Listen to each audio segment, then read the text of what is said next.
Bonjour à tous, aujourd'hui nous allons parler de l'écholalie. Alors qu'est-ce que l'écholalie? L'écholalie, c'est tout simplement un comportement répétitif. Donc vous avez votre enfant qui va répéter absolument tout ce que vous lui dites. Si par exemple vous lui posez la question de savoir ce qu'il a mangé à la cantine, je cite, Hugo, qu'as-tu mangé ce midi à la cantine? Il va vous répéter, Hugo, qu'as-tu mangé ce midi à la cantine? Étrange, n'est-ce pas? Alors surtout, pas de panique. Votre enfant fait de l'écholalie, mais c'est possible que après plusieurs exercices et avec beaucoup de volonté et de patience, votre enfant peut se retrouver en train de communiquer avec vous sans plus aucune écholalie. Je donne un exemple d'un enfant que j'ai accompagné. Il avait 2 ans et demi, presque 3 ans, quand il faisait de l'écholalie. Et c'était assez surprenant pour ses parents. À chaque fois que ses parents lui posaient une question, il retournait la question à ses parents. Alors c'est tout simplement un mécanisme du langage parce que l'enfant apprend à parler. Au départ, il est peut-être non-verbal. Vous constatez que votre enfant a 1 an et demi, il ne parle toujours pas.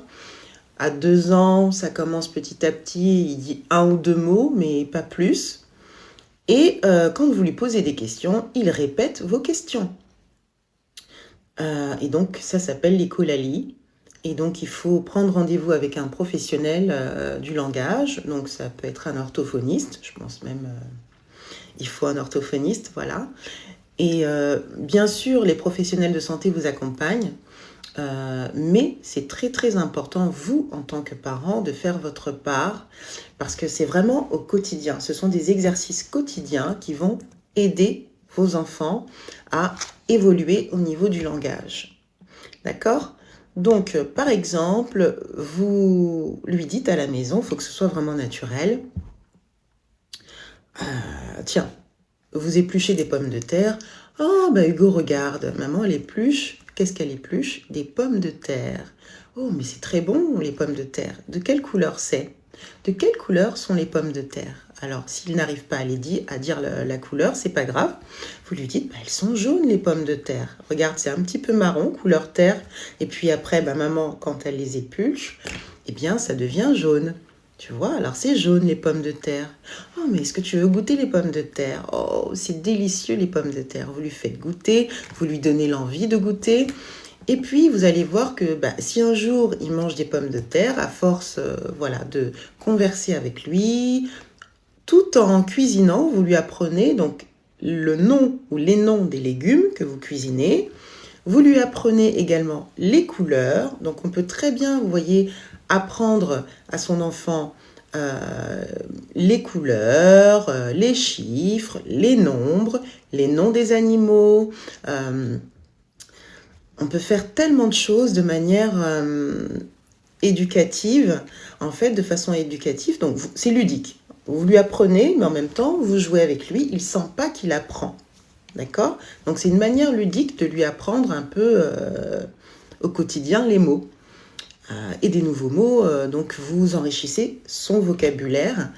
Et c'est plus que parfait parce que c'est comme ça qu'il va évoluer votre enfant. Donc vous lui dites, écoute, Hugo, il faut que tu goûtes, c'est délicieux les pommes de terre. Regarde de quelle couleur, alors elles sont, au départ c'est couleur terre, et puis ensuite, regarde, c'est jaune, quand on les épulche, et ben c'est jaune. Alors là, vous lui montrez, après vous avez des petits cahiers d'exercices, souvent où on va parler des légumes, vous avez plein de cahiers d'exercices comme ça que vous trouvez dans les commerces.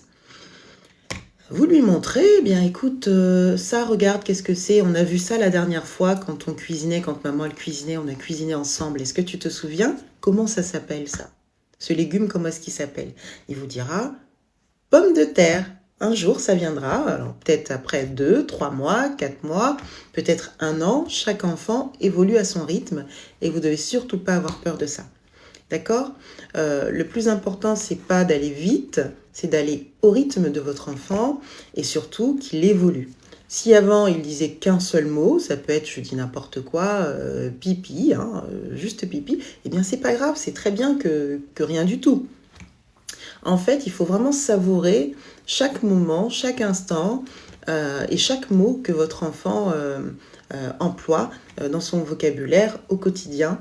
Et il se sentira valorisé et c'est comme ça qu'on verra de l'évolution petit à petit. D'accord?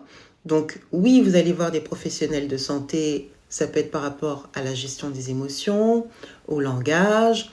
C'est vraiment toute une équipe pluridisciplinaire qui vous aide. Ça peut être l'art-thérapie pour la gestion des émotions, le langage pour l'orthophoniste pour le langage. Voilà. Mais je veux dire, c'est un travail en amont. On travaille ensemble. Et vous, en tant que parent, vous avez complètement votre place. Et le travail doit continuer à la maison. Voilà, donc c'est ce que j'avais à vous dire aujourd'hui. Donc c'est un début de langage, d'accord? Le cerveau a enregistré qu'il fallait parler, qu'il était temps de parler.